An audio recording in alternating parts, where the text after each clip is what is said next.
पाकिस्तान ने एक बस उपरे बड़ आक्रमण होइछे। रिपोर्ट अनुसार आक्रमणकारी माने 9 जन को निजर परिचय पचारिबारु गुली करी हत्या करथिले। बस आक्रमण रे मृत समस्त यात्री पाकिस्तान पंजाब रे थिले। सेमाने क्वेटारु लाहौर जाउथिले, किंतु बालूचिस्तान झोब अंचल में बंधुकधारी माने बस उपरे आक्रमण करथिले। बालूचिस्तान अंचल बहु अशांत एवं एठारे एपरी घटना प्रायतः घटे। रिपोर्ट अनुसार असिस्टेंट कमिश्नर झोब नाभिद आलाम कहते झोब अंचल में जातीय राजपथ में बंधुकधारी माने एक बस अटकाई यात्री मानकु सेमानकर परिचय पचारिथिले।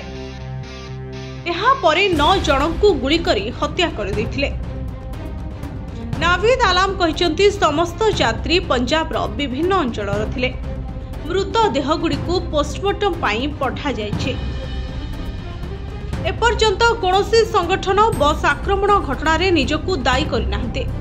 तथापि पूर्वरु बालूच संगठन गुड़िक पाकिस्तान एवं बालूचिस्तान ने एपरी आक्रमण कर सारिछन्ते। प्रादेशिक सरकार को मुखपात्र शाहिद रीड एहाकु एक आतंकवादी घटना बोली मध्य कहिसन्ते। से कहिसन्ते आतंकवादी माने यात्री को बस रु ओह्लाई देइथिले एवं परे सेमानकर परिचय पचारिथिले।